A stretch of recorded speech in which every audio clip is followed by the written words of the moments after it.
Buongiorno da Focus TG. Il giorno dopo l'elezione del nuovo Papa, il successore di Francesco Leone XIV, che sta celebrando in questo momento la sua prima messa da Papa nella Cappella Sistina insieme agli altri cardinali che lo hanno eletto. Ecco, sentiamo anche l'audio, se possibile, in diretta. Agens benedixit, fregit deditque discipuli suis dicens, accipite et manducate ex hoc omnes, hoc est enim corpus meum, quo pro vobis tradetur.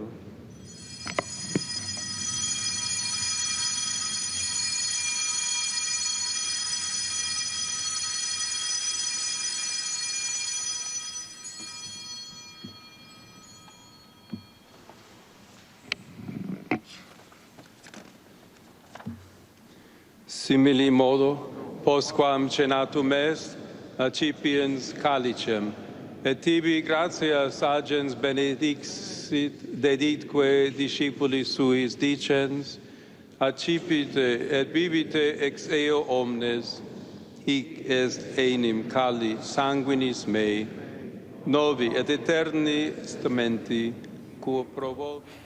Leone XIV che sta celebrando la messa, avete visto immagini in diretta dal sito della Repubblica nella Cappella Sistina con i porporati che lo hanno eletto ieri, grande emozione, migliaia di persone a San Pietro, pensate 21 milioni di persone collegate televisivamente nel momento in cui il Papa è uscito sul balcone nel momento dell'Habemus Papam. Allora andiamo adesso invece a Schiavon, grande delusione perché tutti speravano a Schiavon ma in tutto il Veneto che fosse eletto il cardinale segretario di Stato Pietro Parolin. A te Vanessa Banzato. Buongiorno a te direttore e a tutte le persone che ci stanno seguendo da casa. Abbiamo anche la colonna sonora, ci sono le campane in sottofondo, con me Don Luciano Attorni che è il parroco di Schiavon e sì, è vero, eravamo venuti a sentirla qualche giorno fa, giusto prima, durante il conclave, prima appunto la proclamazione di Papa Leone XIV, c'era la speranza, la grande speranza che il cardinale Pietro Parolin salisse sul soglio pontificio. Non è andata così e c'è delusione. Un po' di delusione c'è, ma anche molta serenità, perché la figura di Don Piero per noi è sempre stata una figura familiare, anche personalmente conosciuto dagli anni del seminario che in parte abbiamo svolto insieme, però sappiamo che la responsabilità è molta e credo che da quello che ho capito Papa Leone XIV saprà interpretare nel modo giusto questo compito affidato dai cardinali illuminati dallo Spirito Santo e certamente tenendo conto di tanti aspetti. C'è una delusione da una parte, dall'altra però anche la certezza che qualche volta lo vedremo ancora qui come Papa sarebbe stato un po' difficile, quindi non è un modo per consolarci, ma è un modo anche per stargli vicino affettuosamente. Lei ha detto però da quel balcone è apparso anche lui ieri. Credo non abbia solo un significato di protocollo come un po' maliziosamente qualcuno ieri ho sentito in televisione, però che sia anche un riconoscimento di un lavoro svolto e non sappiamo, può darsi o in questo compito di segretario di Stato o in altri compiti importanti, visto il suo impegno di collegamento internazionale nel mondo asiatico in modo particolare. Certo, e lei ha detto poco fa fuori anche dal microfono che si è commosso ascoltando il discorso di Papa Leone XIV, che lo ricordiamo ha citato più volte la parola pace, parlando addirittura di una pace disarmata e disarmante. Certamente mi ha colpito, mi ha commosso, ho pianto e ho pregato sia durante che dopo, perché credo che l'invito a tutti di dare il proprio contributo, per i cristiani in modo particolare quello della preghiera. Anche Papa Francesco ha sempre invitato alla preghiera, non solo pregate per me, ma fino agli ultimi istanti della sua vita ha dato molta attenzione a questa realtà delle 56, purtroppo adesso 57 guerre con quella India e Pakistan, che è iniziata proprio in questi giorni, una spiacevole coincidenza. Se il cardinale Pietro Parolin fosse riconfermato segretario dello Stato Vaticano, come vedrebbe questo rapporto con il neo Papa Leone XIV? Beh, credo che sarebbe un tandem, ovviamente il Papa è Papa e il segretario di Stato è segretario di Stato, con un impronta particolare che Papa Prevost sicuramente darà, ma credo che la disponibilità a collaborare ancora ci sia, però è il Papa che deve decidere. Una grande squadra? Una squadra, la sinodalità che lui ha richiamato, molto importante, il dialogo richiede l'ascolto reciproco profondo, non di finta di immagine. L'immagine credo serve fino a un certo punto, l'abito aiuta a fare il monaco ma non è sufficiente. Insomma, sarà una squadra importante se il cardinale Parolin sarà riconfermato appunto segretario di Stato Vaticano al fianco di Leone XIV. Abbiamo sentito questo nuovo Papa che è dedito, almeno dal suo primo discorso, all'ascolto e alla pace, sulla scia anche, ovviamente con caratteristiche completamente diverse, di Papa Francesco. Certamente, la sottolineatura che mi ha molto colpito, che ha colpito tante persone, sia diciamo di fede che anche dichiarate non credenti, la pace di Cristo. Vi lascio la pace, vi dono la pace di Cristo, è molto importante questo. Con questo messaggio importante e profondo, direttore, io da Schiavon ti ricevo la linea. Grazie a Vanessa Banzatto. Chi c'era per la parte tecnica, forse Andrea Benetti per la parte tecnica. Adesso voltiamo pagina, torneremo ovviamente sul Papa Leone XIV, Papa Prevost, l'americano, così è stato definito, il Papa a stelle e strisce, ma andiamo invece a Valdagno perché i sindaci della Valle del Lagno hanno chiesto lo stato di calamità naturale. Daniele Garbin, a te Daniele. Sì, buongiorno direttore, buongiorno ai telespettatori. Confermo, siamo proprio all'interno della sede della Protezione Civile di Valdagno, come il sindaco Maurizio Giordano. Buongiorno. E l'assessore regionale alla Protezione Civile Giampaolo Bottaccini. Buongiorno. Ecco, si è concluso pochi minuti fa proprio questa importante assemblea, incontro di tutti i sindaci della Valle del Lagno, proprio a seguito del maltempo avvenuto il 17 aprile scorso. Ricordiamo un'ondata che ha visto il fiume Agno, il torrente, che proprio più che esondato ha travolto varie strutture, gli argini e poi una serie di frane anche lungo i colli, e in questo momento era importante richiedere i danni, soprattutto per poter cercare di ottenere dei fondi supplementari, perché qui si è fatto sentire in maniera particolare, vero Assessore? I sindaci si sono proprio rivolti anche al governo per chiedere lo stato di calamità, perché la situazione non si può accettare sempre come un dato ormai consolidato. Ma la Regione ha chiesto già l'indomani, il 18, lo stato di emergenza nazionale, perché qui è avvenuto un evento straordinario. Basti pensare che a Valdagno sono caduti 106 mm di pioggia in 3 ore, cosa che non era mai successo nella storia di questo territorio, visto che il record precedente era di 89 mm in 3 ore risalente al 2009. Quindi il fatto è stato sicuramente straordinario, al di fuori dell'ordinarietà. I danni ci sono stati localizzati nel corso della vallata, e quindi correttamente i sindaci hanno chiesto di avere i ristori anche per i soggetti privati che sono stati danneggiati.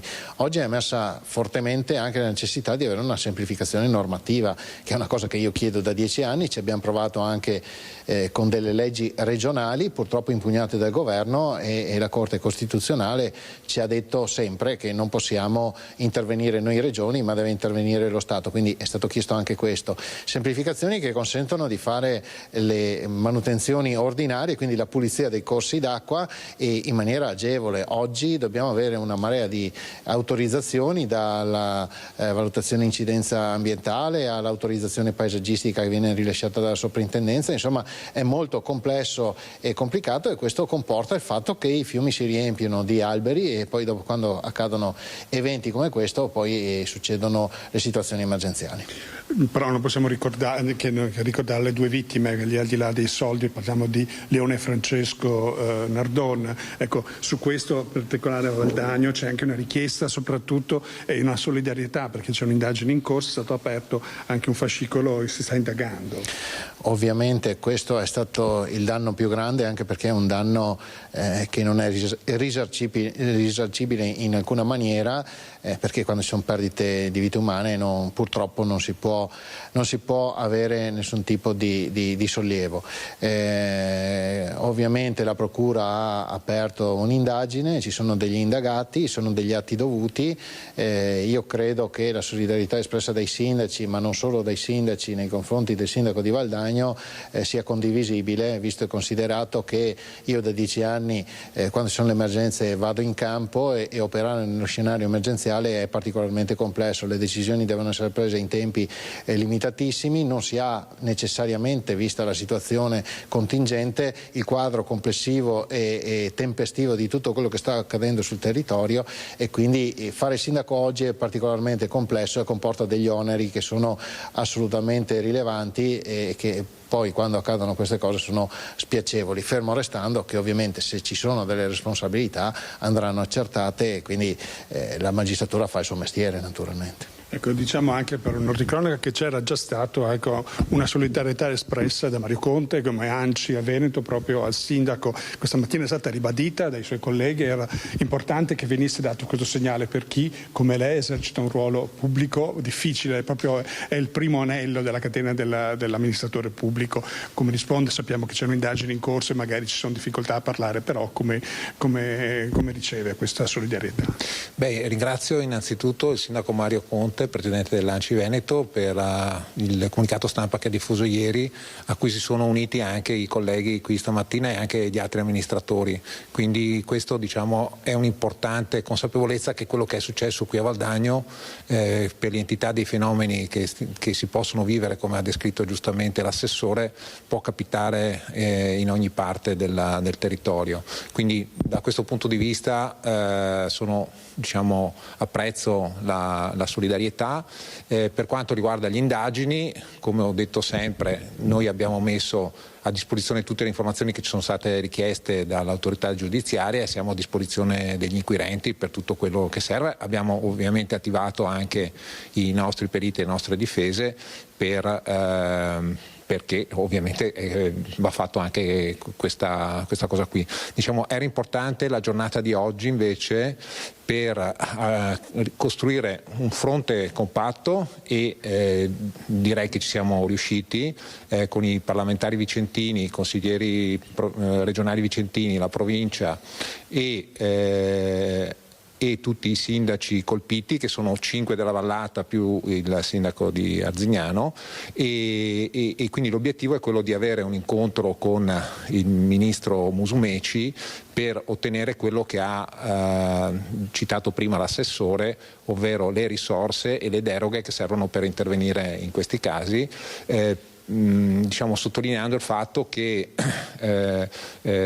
questa emergenza qui ha pagato un prezzo superiore ad altre emergenze, perché la situazione, quando si perdono le vite umane, diventa seria, quindi non possiamo soprassedere, e quindi sarà compito nostro mantenere alta l'attenzione, e quindi nelle prossime ore manderemo un documento condiviso e aspetteremo questa convocazione.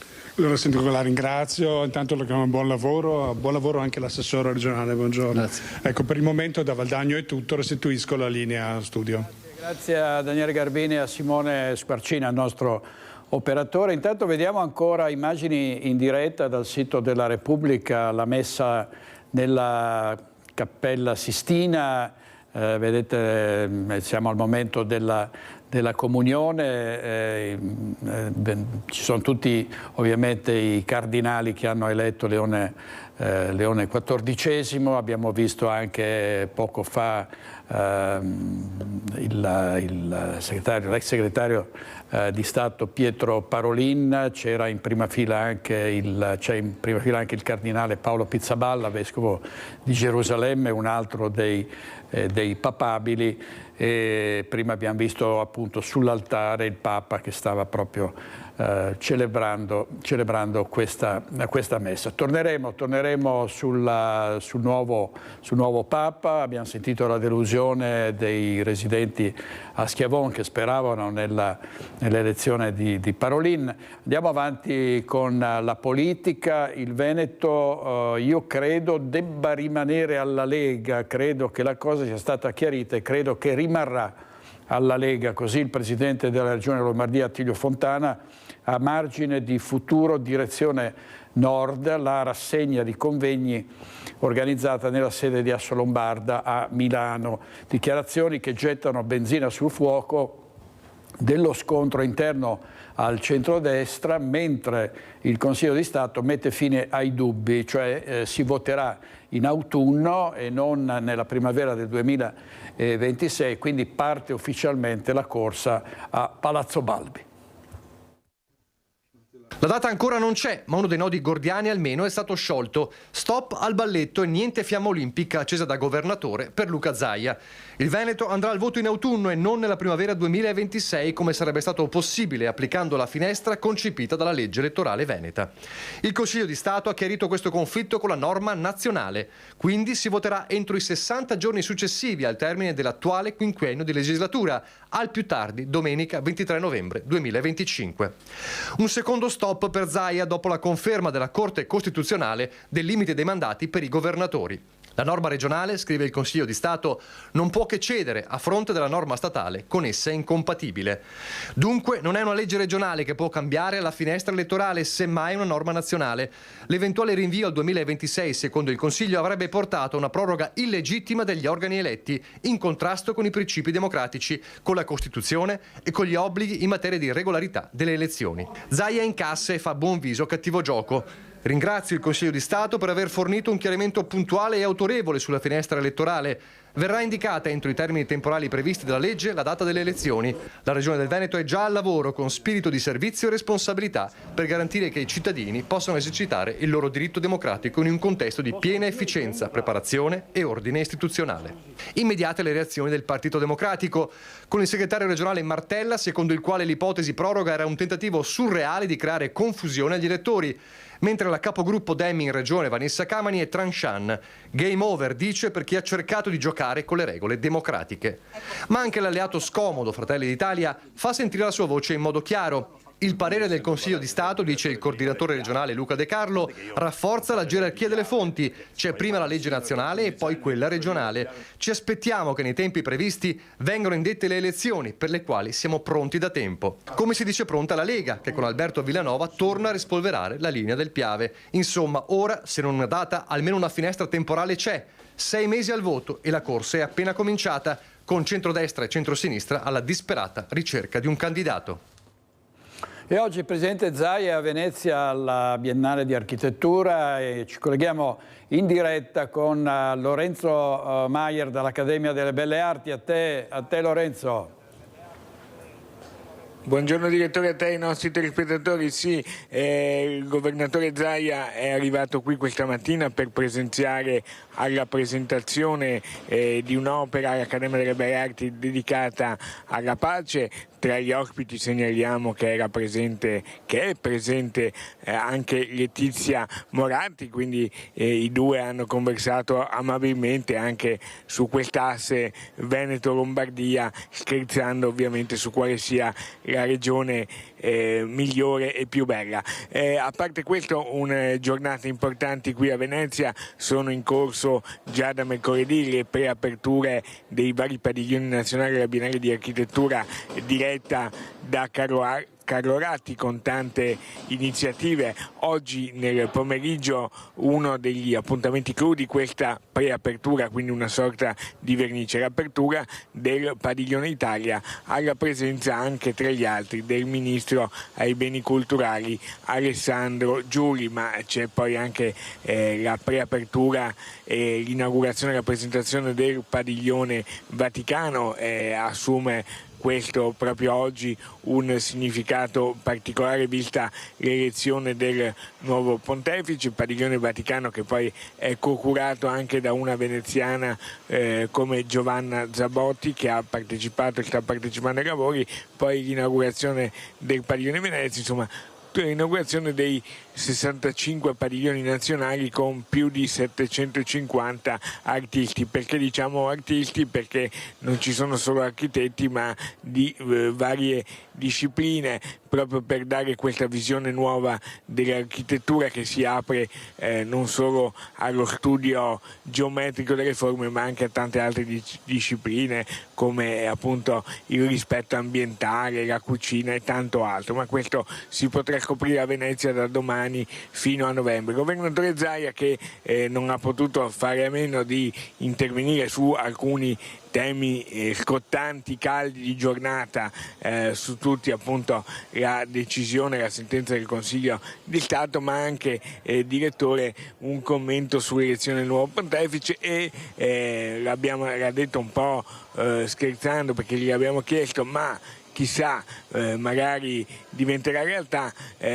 Luca Zaia ha anche auspicato che presto il Leone XIV, Leone XIV possa tornare in Veneto a godersi nel periodo estivo di un momento di vacanza come avveniva ogni anno o quasi ogni anno durante il pontificato di Giovanni Paolo II. Ma se non hai domande dallo studio, farei sentire quello che il governatore Luca Zaia ha detto ai nostri microfoni con Sandro Ponchio, che ha curato la parte tecnica. Chiarito fino in fondo, diciamo, questo dibattito, no? Questo conflitto tra la legge regionale che prevede una convocazione per le elezioni solo in finestra primaverile e la legge nazionale che dice entro 60 giorni dalla fine della legislatura. Quindi i nostri 60 giorni dalla fine della legislatura saranno ovviamente compresi nella fase autunnale, e questo significa che potremo avere la prima data utile per le elezioni il 21 settembre 2025 e l'ultima data utile per le elezioni domenica 23 novembre 2025. È un commento un po' asettico il suo, cosa pensi? Sì, decisamente sì, ne prendo atto, le leggi si rispettano, dopodiché devo anche sottolineare che comunque questo governo ha prorogato con una legge tutti i comuni che sono stati eletti nel 2020, non all'ottobre come accade per noi, novembre 2025, ma andranno a votare con una proroga di più di 6 mesi nella primavera, quindi sarà aprile-maggio del 2026. Prova ne sia che noi andremo a votare durante l'inverno, probabilmente ottobre o novembre, per la regione, e il comune di Venezia, che è capoluogo, che è stato eletto assieme a noi nel 2020, andrà a votare a primavera, quindi verosimilmente a maggio. Io penso che dobbiamo rispettare la legge stabilisce dei tempi per scandire appunto tutte le fasi della convocazione, si farà così e nel rispetto dei tempi verrà data comunicazione della data che sceglieremo. Sembra dire come un po' due pesi e due misure. No, io sono assolutamente preoccupato del fatto che mandando l'elezione alla regione da sola in autunno, che non è un periodo, diciamo, dove noi comunemente andiamo a votare, c'è un grande rischio di affluenza alle urne, e quindi se ci fosse un calo di affluenza alle urne sarebbe questa la motivazione. E dall'altro dei costi, perché se mettessimo assieme le elezioni comunali, avessimo messo assieme le elezioni comunali della primavera 2026 con, diciamo, le elezioni regionali che ci toccherà fare in autunno, avremo sicuramente risparmiato un sacco di milioni di euro. Federica ha detto che il Veneto rimane alla Lega. Non è una lesa maestà chiedere il candidato presidente che sia della Lega, dopodiché non compete a me questo, saranno il nostro segretario regionale Stefani, il segretario, diciamo, nazionale Salvini, che parteciperanno ai tavoli delle trattative e troveranno una soluzione. È qui a Venezia, potrebbe essere il prossimo candidato sindaco? Ma guardi, io sono candidato un po' a tutto, cioè al Comune di Venezia, a ministeri, a società, al CONI, ho letto di tutto, direi di day by day, step by step, come dicono gli inglesi. mesi, giorno dopo giorno, gradino dopo gradino. Alla fine si capirà quale sarà anche diciamo, l'attività che andrò a fare, però è fondamentale concentrarsi adesso sugli ultimi mesi di governo che mancano, che sono mesi che io voglio dedicare ai Veneti, ricordando che ho rifiutato anche la candidatura alle europee per dedicarmi ai Veneti, per mantenere l'impegno che ho preso. E così il Presidente Zaia al microfono di Lorenzo Maier. C'era anche Sandro Ponchio, se non ho capito male. Sì, Sandro Ponchio. Adesso vediamo, si è conclusa pochi minuti fa la messa celebrata dal nuovo Papa Leone XIV nella Cappella Sistina. Vedete, il Papa è già uscito dalla Cappella Sistina, adesso si stanno avviando all'uscita i 133 cardinali che lo hanno votato. E ieri una giornata lunghissima con una sorpresa della fumata bianca che tutti pensavano potesse arrivare nella notte. È stata una delle prime fumate bianche che sono uscite dal famoso Comignolo nella prima così, quasi a finire del pomeriggio, successo intorno alle 18, insomma, più o meno. Vediamo, quindi ricostruiamo la giornata di ieri in questo servizio di Nicola Zanetti.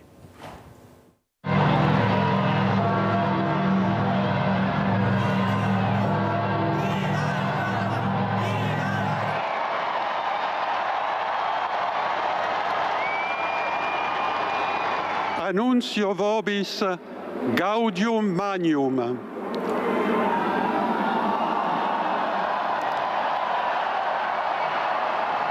Habemus papam.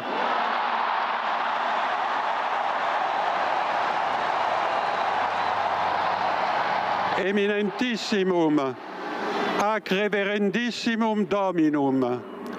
Dominum Robertum Franciscum Sancte Romane Ecclesiae Cardinalem Prevost,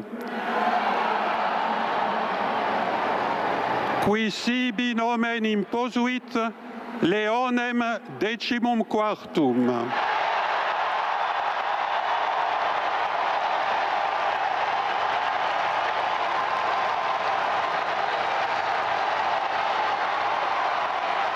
Questa è la pace di Cristo risorto. Una pace disarmata e una pace disarmante, umile e perseverante. Proviene da Dio, Dio che ci ama a tutti incondizionalmente. Ancora conserviamo nei nostri orecchi quella voce debole ma sempre coraggiosa di Papa Francesco che benediva a Roma e il male non prevarrà. Siamo tutti nelle mani di Dio. Pertanto, senza paura, uniti, mano nella mano con Dio e tra di noi, andiamo avanti. Aiutateci anche voi, poi gli uni gli altri, a costruire i ponti con il dialogo, con l'incontro, unendoci tutti per essere un solo popolo, sempre in pace. Grazie a Papa Francesco. Dobbiamo cercare insieme come essere una Chiesa missionaria, una Chiesa che costruisce i ponti, il dialogo, sempre aperta a ricevere, come questa piazza con le braccia aperte, a tutti coloro che hanno bisogno della nostra carità, la nostra presenza, il dialogo, l'amore.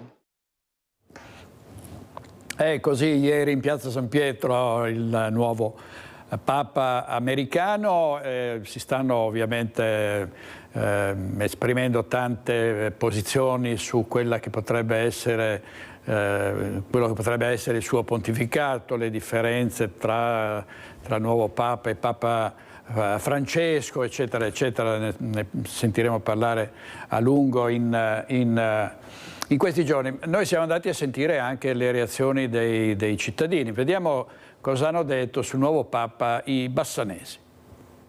Un'opinione sul Papa eletto ieri, che impressione le ha fatto? Una bella impressione, era quello che speravo. Non lo so perché, però la persona mi dà fiducia. È il primo che ha fatto un discorso scritto, gli altri invece avevano fatto solo un saluto breve. Sì, è vero anche questo, però lo ha letto e questo forse non lo so, comunque dai, mi piace.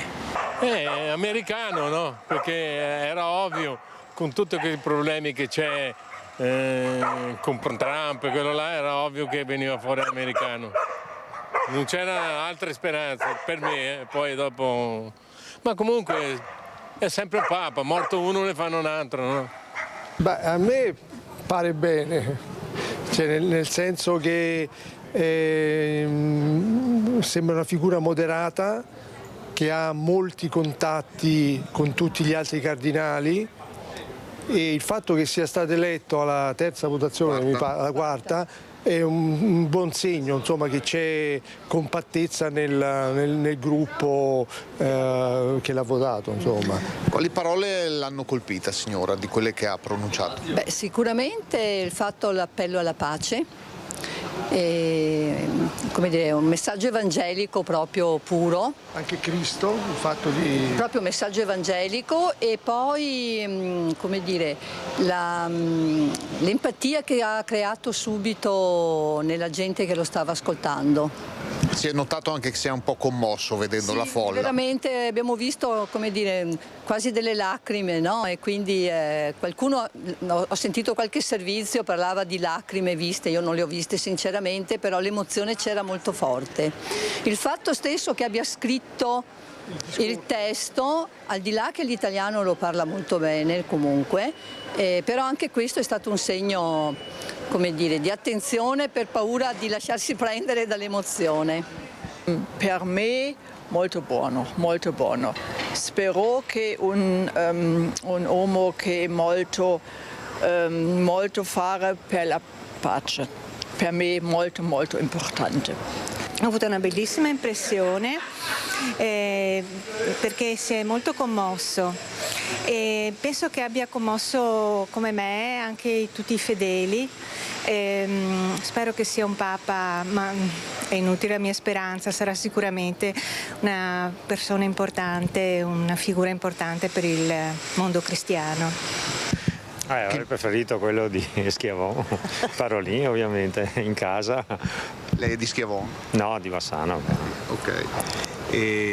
Però insomma i cardinali hanno scelto questo, che è statunitense ma anche sudamericano, come Papa Francesco. Sì, speriamo che metta un po' a posto le cose, dai, che ci aiuti. Allora riprendiamo con la cronaca, poi torneremo di nuovo sull'elezione del nuovo Papa, ma andiamo adesso a Padova perché la Prefettura è al lavoro per istituire una nuova zona rossa in diretta. Chiara Gaiani, a te Chiara. Sì, buongiorno direttore, buongiorno ai telespettatori di Rete Veneta. Come dicevi tu, dopo insomma che il 6 maggio si è chiusa la sperimentazione riguardo alla zona rossa in stazione, si parla di una nuova zona rossa a Padova. Lo dovrebbe decidere, anzi lo deciderà la prossima settimana il Comitato per la Sicurezza e l'Ordine Pubblico che si riunirà in Prefettura. Ringrazio Eleonora Mosco, capogruppo della Lega in Consiglio Comunale, anche Moreno Mazzoni che è un commerciante dell'area in cui ci troviamo, Galleria San Carlo all'Arcella. Per le persone che conoscono la città di Padova, una delle due zone che potrebbero diventare la nuova zona rossa della città, perché si parla di o quest'area della città o del Portello, la zona universitaria conosciuta per la Movida. Eleonora Mosco, proprio 2 giorni fa lei era qua con i cittadini e Moreno Mazzoni, uno dei rappresentanti, per chiedere una maggiore attenzione alla sicurezza di questa zona della città. Sì, io penso che sia l'Arcella cella tanto quanto il portello necessitino di un intervento efficace come quello che la zona rossa ha dimostrato di essere per la stazione. La sicurezza proprio in queste zone è una necessità concreta, oltre che ad essere un diritto inviolabile. Quindi il controllo costante, il presidio quotidiano e anche l'importante azione di deterrenza che funge la figura dell'agente della Polizia di Stato, dei Carabinieri, è assolutamente importante, per cui noi auspichiamo che ancora una volta il prefetto, che ringraziamo per il grande lavoro che sta facendo, intervenga e prenda una decisione anche su questo. Mi permetta però, perché penso che anche l'amministrazione comunale dovrebbe essere più presente, attenta e sensibile ai veri problemi dei cittadini. Finora è intervenuto il prefetto, che ripeto ringraziamo, però anche l'amministrazione in questo ambito dovrebbe dare segnali molto più urgenti e soprattutto più concreti. Ecco, ricordiamo che sono state 19.000 le persone che sono state controllate nei 2 mesi di sperimentazione durante la zona rossa nell'area della stazione. A Moreno Mazzoni, che ringraziamo, chiederei di raccontarci quali sono i problemi concreti che si vive ad avere un'attività commerciale qui. Ribadisco quello già detto l'altro giorno, e anche i nostri collaboratori, io sono costretto a essere qua onnipresente perché hanno paura, sono bullizzati, sti ragazzi proprio non hanno paura di nessuno. Poi la situazione tra giacigli, tra gente che dorme per terra, tra che fanno i bisogni dove capita, perché giustamente sono qua 24 ore su 24, cosa fa sta gente qua? Ecco, questa è una galleria commerciale, appunto vi presento un po' dove siamo molto velocemente. Il riferimento, Moreno Mazzoni lo faceva soprattutto all'attività di spaccio. Sì, soprattutto quello là, perché qua arrivano, però giustamente quando arriva anche la polizia, questi qua sono in bicicletta, monopattino, spariscono tutti, non trovi più nessuno. Questa è la situazione, però noi vediamo delle scene che purtroppo tutti i giorni le vediamo, queste scene qua. E questo crea una grande preoccupazione. Allora ringrazio i miei ospiti, ringrazio Cristian Rocchi Allende per la collaborazione tecnica, vi lascio all'intervista raccolta proprio questa mattina dal collega Francesco Ratai, che ha sentito il prefetto di Padova Giuseppe Forlenza, che dà l'annuncio della nuova zona rossa. Lo strumento della zona rossa è stato uno strumento positivo ed efficace che ha dato dei risultati soddisfacenti, per cui le forze di polizia sono state incaricate da me di fare una valutazione sulla base naturalmente della georeferenziazione dei reati, sull'andamento anche della criminalità, di individuare un'altra area che non sarà evidentemente la stazione dove applicare la zona rossa, e la prossima settimana convocherò a questo proposito un comitato per l'ordine e la sicurezza pubblica. Sicuramente hanno migliorato la situazione complessiva, anche raccogliendo le dichiarazioni dei cittadini e la percezione di sicurezza. Credo che sia opportuno ed utile sperimentare questo strumento anche in altre aree. In regia per questa edizione di Focus TG Francesca Pezzo e Andrea Basso, e andiamo all'omicidio di Castelfranco. Sono state diffuse dalla Procura di Treviso le immagini girate da un automobilista di passaggio che hanno ripreso gli istanti drammatici della morte di Lorenzo Cristea e del ferimento dei suoi amici. È l'alba, in via Pagnana a Castelfranco, gli istanti drammatici dell'omicidio che si è consumato dopo una serata nella discoteca Playa Beach Club. Questo è il momento in cui la vittima Lorenzo Cristea viene aggredito. Il giovane di Tre Baseleghe è stato ferito a morte, colpito con 3 coltellate. 8 secondi di video che un automobilista di passaggio ha ripreso con il cellulare e poi lo ha consegnato ai carabinieri della compagnia di Castelfranco Veneto e del nucleo investigativo di Treviso che indagano sul delitto. Nelle immagini giovani si trovano vicino al fossato, poi qualcuno cade, tornano sulla strada, il clima teso. In questo fotogramma l'aggressione. Si vede uno degli arrestati che porta il braccio dietro come a voler sferrare il colpo. Una violenza che termina con il disperato tentativo degli amici di portare la vittima e gli altri feriti in ospedale.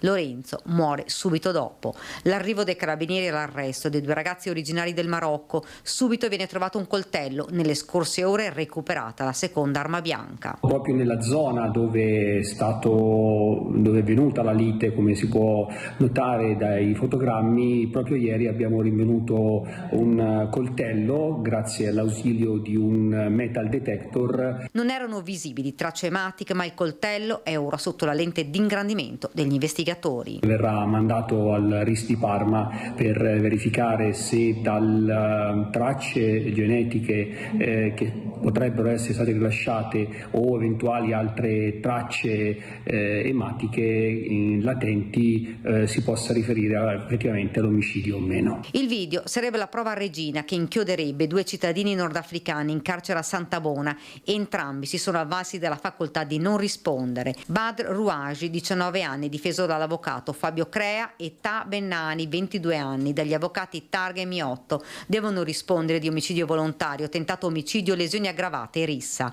I medici dell'ospedale di Castelfranco hanno trasferito nel reparto di chirurgia generale Alessandro Bortolami, che per 2 giorni ha combattuto tra la vita e la morte. In queste ore il giovane sarà sentito dai carabinieri coordinati dal magistrato Giulio Caprarola. Si attende l'autopsia sul corpo della vittima, che potrebbe essere effettuata lunedì prossimo dall'anatomopatologo Alberto Furlanetto.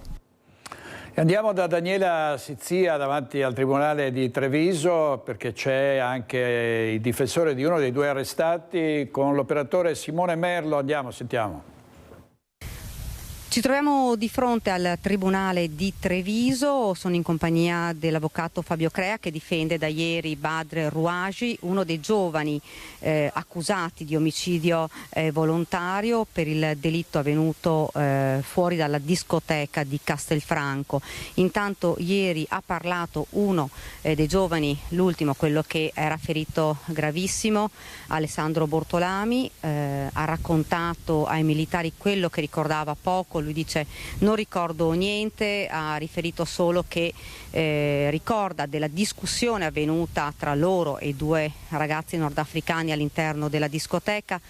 Poi è uscito a fumare una sigaretta, da qui lui non ricorda nulla, ha solo un frame di ricordo quando lui era in macchina ferito mentre veniva portato in ospedale, poi il risveglio nel letto dell'ospedale di Castelfranco. Questo è quello che lui ha raccontato. Avvocato, invece lei oggi è andato in carcere, ha parlato con Badr, che cosa le ha raccontato? Abbiamo iniziato un po' a ricostruire i fatti, l'antefatto rispetto a quello che poi è stato il gesto che ha purtroppo ucciso il ragazzo, e quindi mi ha illustrato alcuni aspetti che sono di assoluta rilevanza ai fini della poi dinamica, e soprattutto ha ricostruito questi fatti che mi paiono abbastanza coerenti con quello che risulta dagli atti del fascicolo della misura cautelare che abbiamo avuto modo di avere ieri dopo la notifica dell'ordinanza, e che quindi diciamo danno una ricostruzione parzialmente diversa rispetto a quello che era stato ipotizzato all'inizio e che oggi mi è stato confermato per quelle fasi iniziali dal Badr. Ecco, avvocato, tutto è avvenuto a circa 800 metri dalla discoteca, quindi non vicinissimi. I ragazzi erano in auto, invece i 2 ragazzi che sono accusati, sono stati arrestati, erano a piedi, e quindi loro dicono di essere stati aggrediti. Sostanzialmente sì, nel senso che come risulta anche dalle ricostruzioni fatte dalle stesse ragazze, diciamo dal gruppo più numeroso, loro erano già fuori dalla discoteca e hanno alla vista dei 2 sono scesi dalle autovetture. Non risulterebbe dagli atti alcun gesto di provocazione da parte dei 2 ragazzi, quindi questa fase iniziale è parzialmente diversa rispetto a quella che io stesso avevo appreso dai giornali, dalle prime ricostruzioni, e che, se non cambia chiaramente totalmente la prospettiva penalistica, certamente aggiunge un contributo di notevole rilevanza. Ecco, avvocato, un'ultima cosa, si parla delle armi, 2 coltelli, uno trovato in un secondo tempo, uno invece trovato quasi subito dopo il delitto, lì nei pressi del delitto. Armi insomma che, da quello che si sa, erano a disposizione dei 2 ragazzi nordafricani, quindi anche di Badr. Ma questa è una supposizione investigativa, che fossero in loro possesso. Ancora devo dire che l'elemento di certezza è i colpi mortali al povero Lorenzo. Tutto quello che è la fase precedente, sia sulla dinamica che il possesso delle armi, questo andrà verificato. Mentre sul primo coltello ritrovato nell'immediatezza, dove sarebbero impresse delle tracce di sangue, mi pare inequivocabile che sia stato utilizzato per i fatti di cui ci stiamo occupando.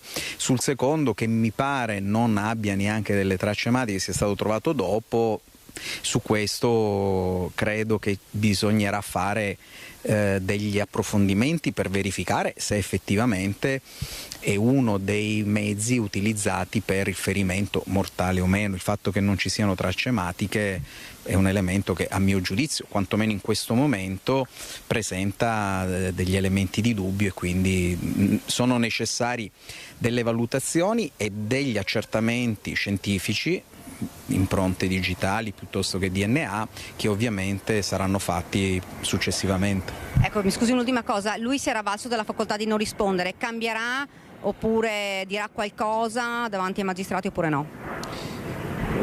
Dirlo adesso è prematuro, devo avere contezza di tutti gli atti. A questo punto, avendo superato la fase dell'interrogatorio di convalida dell'arresto, non ci sono al momento delle esigenze temporali per anticipare troppo quella che deve essere un atto, quello dell'eventuale interrogatorio, che deve essere ponderato anche dal punto di vista tecnico, e questo lo potrò fare quando avrò maggior contezza di tutti gli elementi a disposizione, elementi anche dal punto di vista investigativo e anche elementi che noi come difesa acquisiremo per la nostra parte. Grazie davvero avvocato, grazie, dal Tribunale è tutto. Grazie a Daniele Sizzia e a Simone Merlo. È un ritratto problematico degli adolescenti a proposito di queste violenze giovanili nella provincia di Treviso, quello fotografato dall'indagine dell'Osservatorio sulle dipendenze presentato alla Riccati Luzzati, ai dirigenti scolastici della Marca, uno strumento per programmare le azioni di prevenzione coinvolgendo scuole, famiglie e forze dell'ordine. Risse, rapine, furti, coinvolgimento in rapporti sessuali non consensuali o non protetti. Oltre la metà dei ragazzi e il 39% delle ragazze è rimasto coinvolto anche come vittima in queste situazioni. Sono allarmanti alcuni dei dati che emergono dall'indagine dell'Osservatorio sulle dipendenze degli adolescenti, realizzato dall'ULSS 2 della Marca in collaborazione con comuni, prefettura e ufficio scolastico. Oltre 3.600 gli studenti degli istituti superiori della Marca hanno risposto ad un questionario su tutta una serie di comportamenti, ed il quadro che emerge è indice significativo di un forte disagio che molti giovani vivono e che porta in alcuni casi al consumo di droghe, alcol, all'uso problematico di internet e videogiochi o altre abitudini pericolose per la salute come il fumo, l'abuso di drink energetici, la carenza di sonno. Un'indagine che fornisce uno strumento importante per programmare le azioni di prevenzione partendo da dati reali. La prossima settimana ci sarà un incontro con le forze dell'ordine e tutti i dirigenti scolastici della provincia. Treviso diventa apripista perché parte da un lavoro di ricerca strutturato e ben organizzato che potrà permettere ai nostri istituti, rispetto alle diverse tipologie anche di grado di scuola, di poter prevedere e quindi iniziare un'attività che aiuti i ragazzi a non cadere in certe situazioni. Fondamentale il ruolo della scuola, ma altrettanto lo è quello della famiglia. Per esempio l'indagine si basava sul fatto semplicistico, cosa hai fatto, e quindi anche la richiesta di come è andata la giornata. Ecco, una famiglia presente fa la differenza, abbiamo visto, e quindi ecco, su questo forse è il caso su cui abbiamo anche tanto discusso, ritessere di nuovo quei rapporti tra scuola, famiglia, istituzioni che ultimamente si sono un po' sfilacciati per diverse ragioni. La rilevazione fornisce una fotografia dei comportamenti, non solo quelli negativi, degli adolescenti, anche con riferimento al contesto sociale, familiare ed economico nel quale sono inseriti, e mette in luce anche l'importanza dei modelli che si offrono ai ragazzi. ognuno di noi ha un comportamento e una modalità in cui si esprime con gli altri. Se già all'interno della propria famiglia ma poi all'esterno trova una situazione di aggressività, sicuramente il ragazzo tenderà ad imitare anche quel tipo di atteggiamento, ma quello che spaventa è proprio questo utilizzo importante dei social attraverso i quali i ragazzi vedono degli esempi che non rappresentano poi l'opportunità di quello che sono effettivamente loro. Servizio di Marta Marangon e sentiamo cosa ha detto il questore di Treviso, la dottoressa Alessandra Simone. Non solo repressione, ma anche e soprattutto quando si parla di giovanissimi, prevenzione nelle iniziative che le istituzioni trevigiane stanno mettendo in atto per contrastare la violenza ed il disagio dei ragazzi. Sono coinvolte anche le forze dell'ordine. L'ammonimento del questore è uno degli strumenti fondamentali per la prevenzione, ma ha detto Alessandra Simone, questore di Treviso, sottovalutato. Molto utile quando si tratta di minori, perché l'ammonimento è uno strumento di prevenzione che quindi blocca prima che possano degenerare le condotte violente, e nel caso dei minori esiste l'ammonimento per cyberbullismo e l'ammonimento per bullismo, quindi questi provvedimenti che il questore può irrogare che bloccano delle condotte pericolose e dannose. Ed è un lavoro di squadra quello che deve essere messo in atto per aiutare i giovani a crescere serenamente e stroncare sul nascere quegli atteggiamenti che possono portare a violenza, bullismo, comportamenti pericolosi per sé e per gli altri. L'ammonimento è uno strumento efficace, l'attenzione della scuola è uno strumento efficace, l'attenzione della famiglia è anche questo, perché girano con il coltello in tasca e con la droga in tasca, da qualche parte l'hanno presa questa droga e l'hanno messa in tasca. Se tutti stiamo più attenti, ecco, noi nei nostri servizi che stiamo svolgendo in maniera più accurata proprio per capire e individuare queste problematiche, e tutti gli altri attori sociali, famiglia, scuola, forse arriveremo ad evitare queste condotte e a prevenirle. E a Cairano giovanissimi vandali che hanno preso di mira i capannoni dell'ex calzaturificio La Mondiale della famiglia della consigliera regionale Silvia Rizzotto alle porte del paese, la quale manda praticamente una lettera aperta ai responsabili. Un pomeriggio di devastazione contro la noia. Non ci sarebbe altra spiegazione per gli atti vandalici compiuti da una banda di ragazzini dentro gli edifici dell'ex calzaturificio La Mondiale a Cairano. Un'azienda che ha scritto una pagina di storia di quel paese, ma anche capannoni che per chi percorre la Schiavonesca verso Montebelluna ancora oggi caratterizzano l'entrata verso il centro urbano. Esternamente si nota poco, ma è all'interno che i baby vandali si sono scatenati, distruggendo sanitari, strappando linee elettriche, aprendo e lanciando ovunque gli estintori presenti. Danni importanti che poi hanno lasciato alle spalle uscendo come se nulla fosse dal retro dell'area. Ed è in quel momento che alcuni vicini li hanno notati, avvertendo subito i proprietari, la famiglia Rizzotto e in particolare la consigliere regionale Silvia Rizzotto. Dopo un primo sentimento di sconforto davanti a queste inutili distruzioni, Silvia Rizzotto ha scritto una lettera aperta sui social proprio agli autori dei vandalismi, con l'augurio di crescere imparando cos'è il sacrificio e l'impegno per avere qualcosa di proprio, ma anche di non dover affrontare mai l'esperienza di veder devastato solo per noia ciò che hai giorno dopo giorno e con fatica costruito. I giovani, la futura generazione, che saranno gli adulti di domani, che oggi per passare il tempo fra amici entrano nella proprietà privata di qualcuno, vanno a vandalizzarla, a distruggere tutto quello che trovano, non hanno rispetto per ciò che non è loro, ma d'altra parte, come vediamo anche dai notizie dei quotidiani, non hanno rispetto neanche per la vita degli altri, girano coi coltelli, non si fanno neanche scrupoli ad ammazzare dei loro coetanei per futili motivi. Questo deve far riflettere, deve far preoccupare molto. In che società ci troviamo e che futuro avranno i nostri giovani?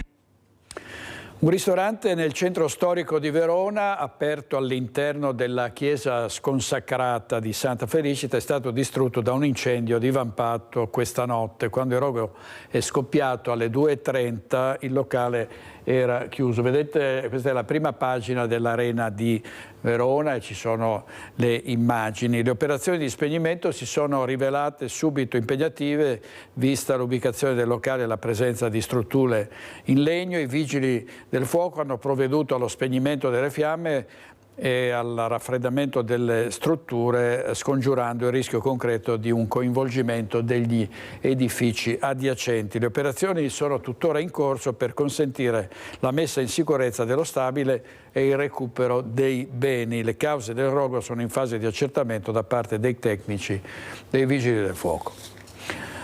È stata colta da un malore mentre era in vacanza con la mamma in Giordania, un grande dolore a Vigonza per la morte della piccola Elena di soli 4 anni. Adesso il Comune è al lavoro per aiutare i genitori per il rimpatrio della salma.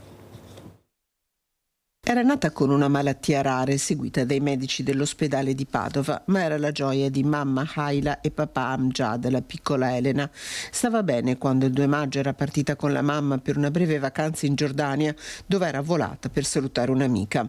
Di origine siriana, la famiglia vive a Vigonza, dove è molto conosciuta e ben voluta. Uno shock per tutta la comunità a sapere che Elena si era sentita male e che quella che all'inizio sembrava una banale malattia di stagione si era aggravata tanto da portare la bambina ad avere un primo arresto cardiaco. Dopo qualche giorno di lotta, ricoverata in un ospedale siriano, la piccola Elena si è spenta, lasciando nel dolore i genitori che adesso stanno cercando il modo per riportarla al più presto in Italia. Al fianco della coppia da subito il sindaco di Vigonza, Gianmaria Boscaro, che ha interessato il consolato italiano in Giordania ed è in costante contatto con il papà volato a Dammam per raggiungere la moglie e la figlia. Notizia di queste ore: il rimpatrio della salma della piccola Elena dovrebbe venire il lunedì prossimo. Il suo corpo riposerà poi nel cimitero di Padova. Servizio di Chiara Gaiani. Intanto è stata disposta l'autopsia sul corpo del senzatetto di origine rumena trovato riverso in un canale interno a Padova. Si chiamava Ionut Sebastian Cantaraggio, il senza fissa dimora, trovato morto martedì mattina nel canale San Massimo, vicino all'Obitorio, a Padova. La Procura di Padova ha aperto un fascicolo per capire le cause della sua morte ed è stata disposta l'autopsia per capire se è morto annegato o per un malore. Le prime analisi effettuate sul posto avevano escluso la morte violenta. Non erano presenti, infatti, sul corpo ferite. Da subito i soccorritori avevano riconosciuto l'uomo che viveva in strada. Le prime ipotesi fanno propendere per una caduta accidentale in acqua, ma sarà l'autopsia a stabilire le cause della morte. Servizio di Francesco Rattai. Morì a 18 anni facendo surf sull'auto del cugino che lo travolse. Quest'ultimo è a processo con l'accusa di omicidio stradale. La tragedia si era consumata a Cimadolmo. Sentiamo Nicola Zanetti.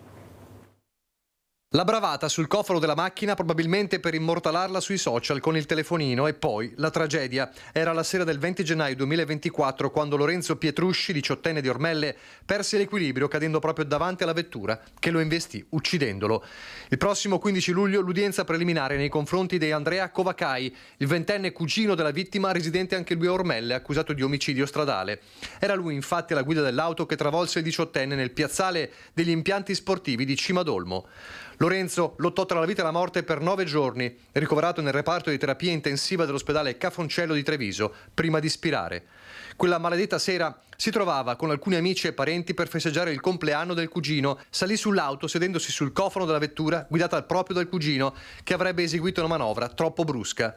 Il 18enne cadde rovinosamente a terra e fu investito dall'auto, procurandosi un forte trauma cranico, oltre a contusioni polmonari bilaterali, una lesione al fegato, fratture costali e un edema cerebrale. Ferite troppo gravi per permettergli di sopravvivere. Andiamo in regia che andrà in pubblicità con Francesca Pezzo e Andrea Basso tra poco. State con noi.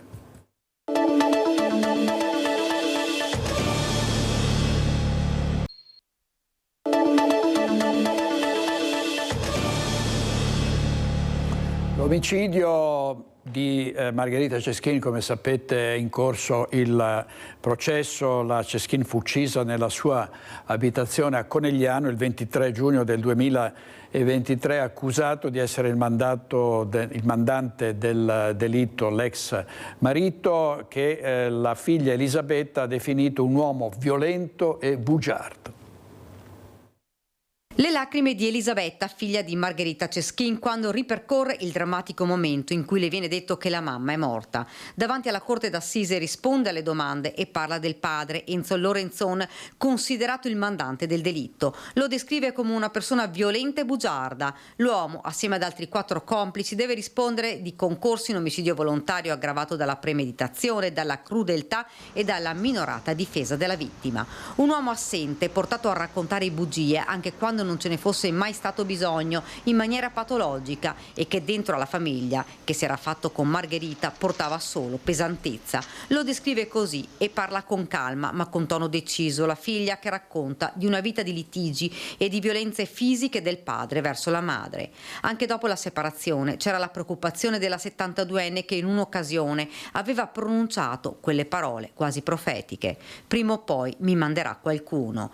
Ed è questo che viene contestato dall'accusa Lorenzon di aver ingaggiato una banda di domenicani per farla uccidere. A deporre anche l'altra figlia, Francesca, che al contrario della sorella non si è costituita come parte civile. Un padre assente, ha spiegato alla corte, che ha creato un ambiente familiare infelice. Un delitto maturato per questioni economiche è stato ribadito in aula. A deporre anche Antonello Cirnelli, il medico legale che ha effettuato l'autopsia. Sulla scorta delle dichiarazioni, il pubblico ministero Michele Permognan ha integrato il capo di imputazione aggiungendo l'aggravante della crudeltà e della minorata difesa. Avrebbe dovuto parlare anche la convivente di Lorenzon, Daisy Guzman, la donna inizialmente indagata e destinataria di una misura cautelare in carcere e che poi è stata invece totalmente prosciolta. Si è rifiutata, come suo diritto, di rispondere a domande che avessero come oggetto Lorenzon. Il pubblico ministero ha insistito perché invece testimoniasse nei confronti degli altri coimputati. A ciò mi sono opposto in considerazione del fatto che, trattandosi di un reato commesso in concorso tra più persone, la testimonianza della signora Di Lesi nei confronti degli altri coimputati, che non sono suoi prossimi congiunti e nei confronti del quale non avrebbe questa facoltà di astenersi, farebbe rientrare dalla finestra sostanzialmente una testimonianza anche contro insomma, una testimonianza verso il signor Lorenzon, con riferimento al quale si è voluta astenere. I giudici si sono riservati la decisione, che verrà comunicata nel corso della prossima udienza in programma per il 29 maggio. Servizio di Daniela Sizia, il nuovo progetto per una moschea a Mestre in via Giustizia è contrario alla Lega, favorevoli invece alcuni imprenditori che dicono in fondo sarebbe un deterrente contro il degrado. Moschea in via Giustizia a Mestre si può fare. Già firmato il preliminare d'acquisto della comunità bengalese mestrina per un importo sui 150.000 euro e per un costo definitivo che si stima si aggiri intorno circa a 1,5 milioni di euro. Prima di questo, l'ultima parola spetta al Comune. Tra relazioni tecniche e varianti da approvare, naturalmente anche con Rete Ferroviaria Italiana, visto che l'area confina con i binari della stazione, bisognerà attendere in questa prima fase per la sua attuazione dai 2 ai 3 mesi, perché si voti la delibera in Consiglio Comunale, con la Lega che già si smarca. Noi come gruppo Lega del Consiglio Comunale di Venezia lo ribadiamo in maniera inequivocabile. Non c'è spazio per nuove moschee, nuovi centri di preghiera islamici nel nostro territorio, fin tanto che non ci saranno delle regolamentazioni a livello nazionale tra l'Islam e lo Stato italiano. Di pareri diametralmente opposte, che accolgono favorevolmente il progetto della moschea, dal designer davvero moderno ed innovativo e che sorgerebbe nell'ex falegnameria abbandonata da tempo, sono 2 noti imprenditori della zona, le cui attività, come risaputo dalla cronaca cittadina, sono costantemente sotto assedio di ladri sbandati. Sono Luca Serpente, ristoratore della Mela Romana, e Paolo Favaretto, titolare della Carrozzeria Moderna. Insieme hanno subito negli anni oltre 50 assalti per danni superiori a diversi milioni di euro. Sì, va bene fare la moschea, io non sono contrario, però bisogna fare tutti i sottoservizi, non può esserci un PL vicino alla moschea, si porta migliaia di persone, ci devono essere le vie di fuga, ma le vie di fuga non possono essere con gli elicotteri, devono fare veramente le vie di fuga, devono creare le strade, qualcosa. Sia gli 8.000 metri quadri della moschea come nuova sentinella contro il degrado, conclude il ristoratore Serpente. È anche un progetto importante e ambizioso, bisogna comunque gestire anche il flusso di persone, visto che può contenere qualche migliaia di fedeli. E bisogna regolamentare il tutto, ma la riqualificazione delle aree e persone in più che hanno a cuore magari il benessere della città, ben venga. Servizio di Anna Maria Parisi. E intanto il giudice per l'udienza preliminare del Tribunale di Venezia ha assolto il Consorzio Venezia Nuova nell'ultimo filone processuale della famosa inchiesta sul Mose. La difesa aveva sostenuto la totale assenza di interesse o vantaggio direttamente riconducibile al Consorzio. Assolto perché il fatto non sussiste. L'ultimo atto dei processi sulle tangenti Mose si è concluso con una sentenza che certifica l'estraneità del Consorzio Venezia Nuova rispetto a fatti, scrive in un comunicato lo stesso Consorzio, che sono stati giudicati riferibili esclusivamente alle società consorziate. Il Tribunale ha quindi accolto la tesi della difesa che, chiedendo il rito abbreviato, aveva rivendicato la totale assenza di qualsivoglia interesse o vantaggio direttamente riconducibile al Consorzio Venezia Nuova. Secondo il commissario liquidatore Massimo Miani, è una sentenza che ristabilisce la verità. Continueremo ad operare con trasparenza, ha detto, per completare il percorso di liquidazione e garantire che il sistema Mose possa svolgere pienamente la sua funzione di protezione della laguna e della città di Venezia. Forte soddisfazione è stata espressa anche dai legali del Consorzio. La Corte di Cassazione aveva precedentemente stabilito che il Consorzio Venezia Nuova fosse da considerarsi soggetto danneggiato dai reati commessi dai suoi apicali nell'ambito della vicenda Mose. Servizio di Filippo Fois. A Vicenza 6 persone sono state denunciate per diffamazione aggravate nei confronti della polizia locale di Montecchio per commenti offensivi sui social. Montecchio Maggiore. Un video mostra una pattuglia della polizia locale dei Castelli che, inseguendo un personaggio sospettato di essere coinvolto nello spaccio di droga, perde il controllo dell'auto e finisce fuori strada. Il filmato finisce sui social ricevendo centinaia di visualizzazioni e decine di commenti, tra cui alcuni denigratori e ingiuriosi nei confronti degli agenti. Scattano gli accertamenti per identificare gli autori dei commenti. Le indagini portano a identificare 6 persone, 4 uomini e 2 donne, che vengono denunciati con l'ipotesi di diffamazione aggravata, un reato che prevede la reclusione da 6 mesi a 3 anni e una multa non inferiore a 516 euro. Nessuno vuole compromettere o pregiudicare la libertà di informazione e anche di critica, ma offendere pesantemente delle persone che lavorano non può essere accettato e va perseguito. In questo caso 6 soggetti residenti sia in città che nella provincia sono stati deferiti all'autorità giudiziaria per il reato di diffamazione aggravata, previsto e punito dall'articolo 595, comma 3 del Codice Penale. A Bassano del Grappa la movida fracassona e violenta in centro, il comune ha lanciato il patto civico con gli esercenti. Urla e schiamazze alle 4 del mattino, risse e ubriachi sotto le finestre dei residenti, addio al celibato, memorabili sia per chi li vive sia per chi li subisce. E questo solo per iniziare. La movida bassanese vive di alti e bassi, ma quando gli alti salgono sopra le righe la faccenda si fa complicata e la convivenza fra divertimento e abitanti diventa piuttosto difficile. Per avvicinare le parti e creare le condizioni per una convivenza civile, il Comune mette in campo il patto civico. Abbiamo deciso già da tempo di ripristinare il patto civico con gli esercenti, che deve essere accolto di buon grado da tutti, sia dagli esercenti e anche dai cittadini. Ma cos'è il patto civico? È una condizione in base alla quale gli esercenti devono avere una linea di comportamento precisa, rispettosa anche e soprattutto del riposo delle persone. La settimana prossima partirà un tavolo di lavoro che coinvolgerà l'amministrazione e gli esercenti. La settimana prossima ricominceremo a dialogare fortemente con gli esercenti per porre delle condizioni chiare, dopodiché si parlerà solo di repressione. La prevenzione è nel patto civico. Cominciamo a far rispettare delle regole precise che già c'erano e adesso le riprogrammiamo.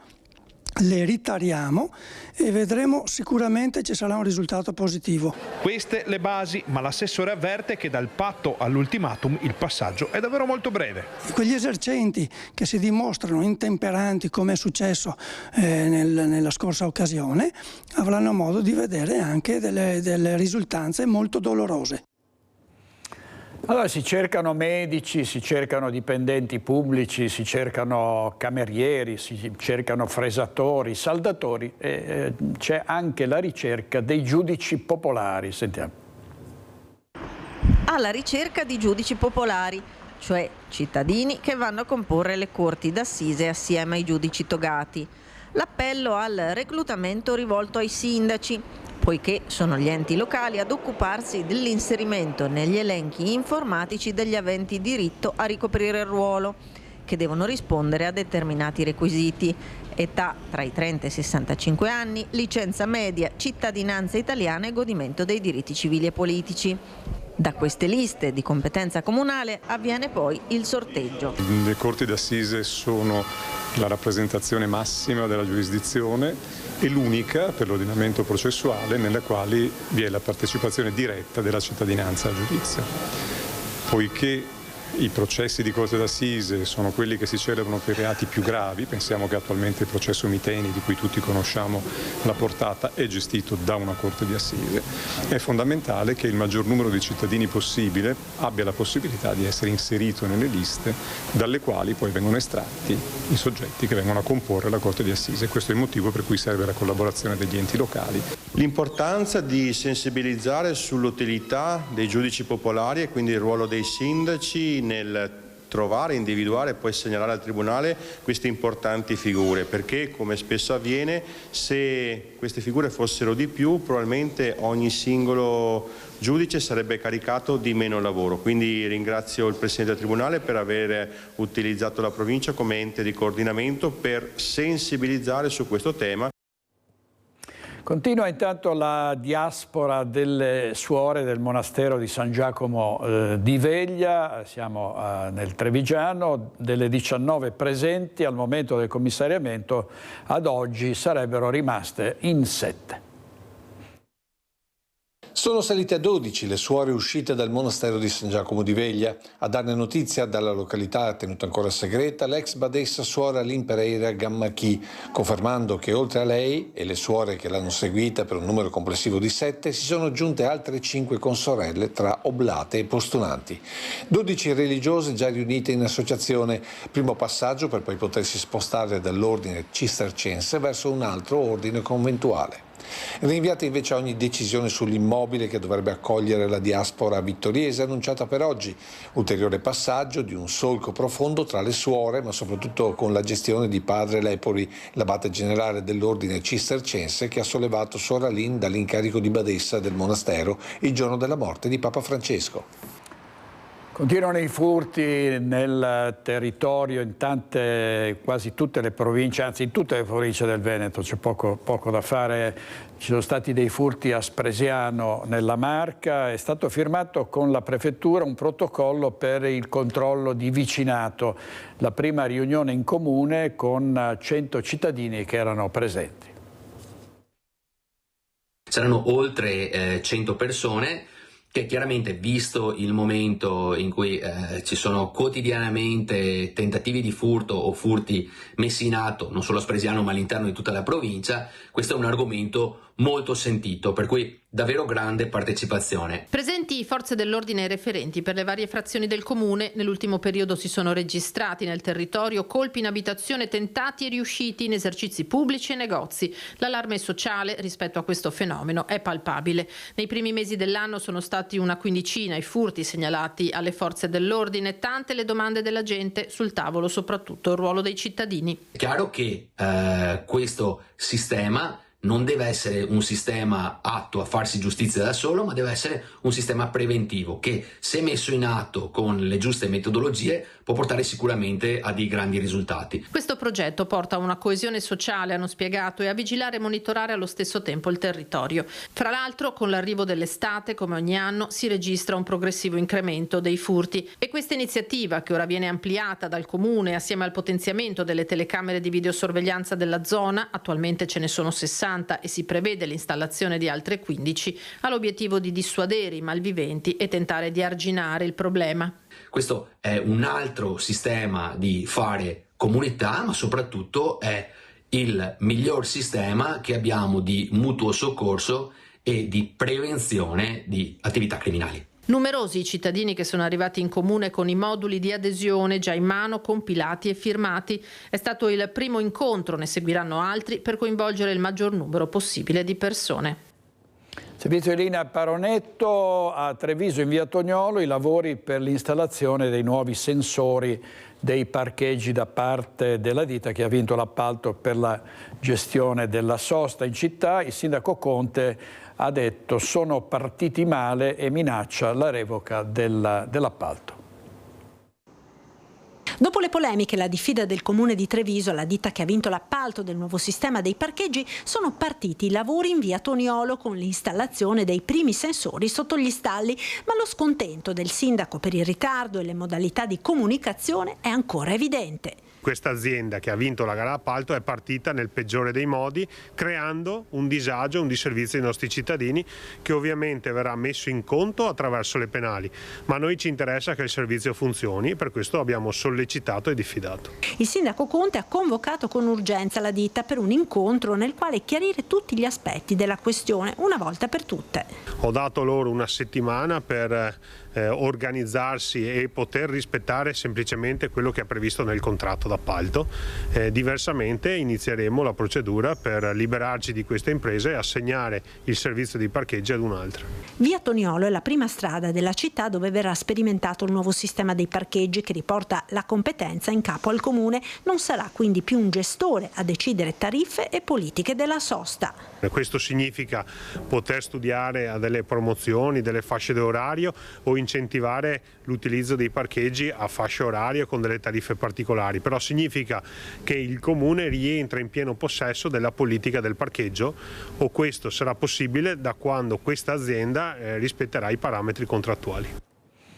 Cordoglio a Padova per l'improvvisa scomparsa del professor Massimo Bolognesi, il primario della clinica medica quinta dell'azienda ospedaliera. Il medico si è spento mercoledì scorso all'età di 66 anni. Alla moglie e ai figli si è stretta tutta la comunità dell'ospedale e dell'università con messaggi di affetto e profonda stima che stanno continuando ad arrivare in queste ore anche dai suoi studenti e dai suoi pazienti. I funerali del professor Bolognesi sono previsti nella chiesa della Santissima Trinità a Padova. Andiamo in pubblicità, torniamo subito, state con noi.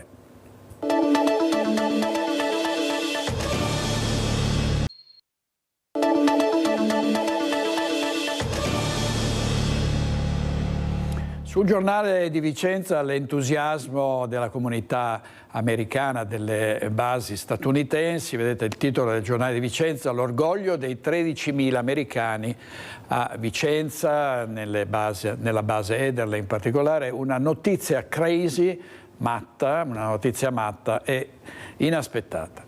Ed è grande la gioia per la Chiesa. Padre Antonio Ramina, rettore della Basilica del Santo, Basilica Pontificia, dice un conclave veloce, segno di unità nella Chiesa, e proprio grande soddisfazione per l'elezione di Leone XIV. È stata un'emozione sentire le campane del santo suonare a festa a lungo, penso 3-4 minuti, la chiesa tutta ha gioito, il nome del cardinale Prevost era un nome un po' a sorpresa, però ha assunto un nome importante, Papa Leone XIV, Padre Antonio Ramina. La Basilica del Santo ha un legame speciale con il Pontefice, come state vivendo queste ore? Beh, a dire la verità credo che siamo tutti molto sommersi da un fiume di emozioni e di sorprese. Innanzitutto credo che la prima grande bella sorpresa sia stata questa elezione così veloce, un conclave che si esprime in maniera veloce, lo stanno dicendo tutti, è segno di unità, di comunione, e credo che questo sia uno dei doni di cui più abbiamo bisogno sia all'interno che fuori della Chiesa. Un'altra bella sorpresa è stato sentire un nome che nessuno si aspettava e poter vedere anche questa bella figura di un Papa, il Papa nuovo, che sorride, deciso, che parla per certi versi un po' con quell'accento spagnolo che ci ricorda anche Papa Francesco, dato che il nuovo Papa appunto si è espresso facendo memoria del suo essere stato vescovo di questa diocesi in Perù. Ma chiaramente credo che il legame con Papa Francesco sia immediatamente apprezzabile lì dove Papa Leone ha già richiamato tutto il mondo alla pace, augurandola lui in prima persona proprio come dono primo del risorto. Ecco, è un Papa che appartiene ad un ordine, un agostiniano. Sant'Antonio era agostiniano prima di abbracciare l'ideale di San Francesco. Certo, poi i collegamenti che ci piacciono li cogliamo sempre volentieri, ma certamente Sant'Antonio è stato un agostiniano, quindi è già questo un aspetto in comune, se vogliamo anche il secondo nome del cardinale eletto nuovo Papa, dato che Francesco è il santo di cui Sant'Antonio stesso si è innamorato seguendone le orme. Ecco, tanti bei legami che ci fanno sperare e che ci fanno gioire. Lo aspettiamo qui in Basilica del Santo? Certamente, non mancheremo di invitarlo immediatamente. A Biella c'è già l'invasione delle penne nere per 3 giorni della Dunata nazionale che ovviamente seguiremo in diretta. Vediamo l'alzabandiera.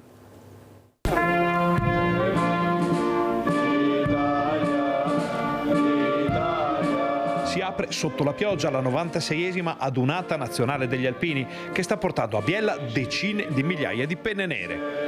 L'evento è iniziato con l'alzabandiera e con gli onori ai caduti in un'atmosfera di grande emozione e di enorme aspettativa per quello che accadrà nei prossimi giorni.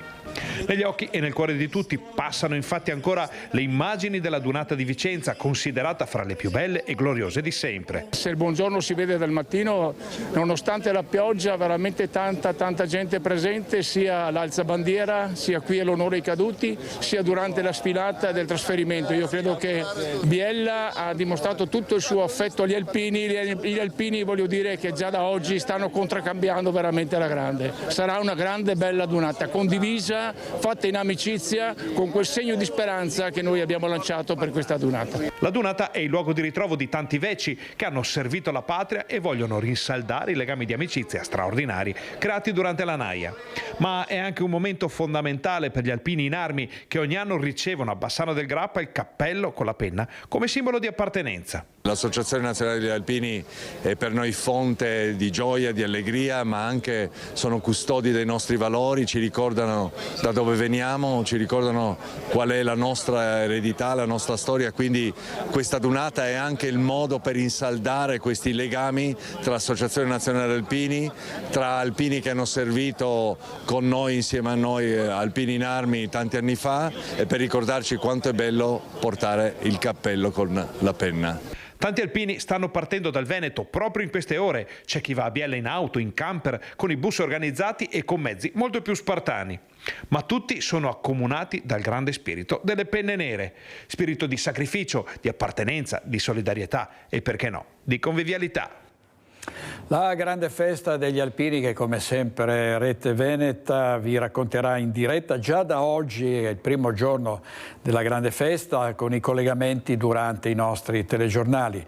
Poi domani si entra nel vivo con i nostri inviati per tutti gli eventi della giornata e alle 21 una prima serata dedicata alle penne nere. Domenica la giornata clou diretta dalle 7:30 del mattino e per tutto il giorno il racconto dello sfilamento delle 80.000 penne nere fino al passaggio della Stecca. Tanti gruppi di alpini in partenza dal nostro territorio, aspettiamo le vostre foto, i vostri video che condivideremo con i telespettatori nei prossimi giorni. E vediamo gli ospiti della puntata di Focus di questa sera alle 21:15. Grazia Zalin, Roberto Bett, Marco Brigo, Valente Chieregato, Lucrezia Favaro, Gennaro Marotta, Alessio Trentin e Giorgio Tronca. È tutto per oggi, grazie per aver scelto la nostra informazione, grazie a Francesca Pezzo e Andrea Basso, ci vediamo stasera, buona giornata.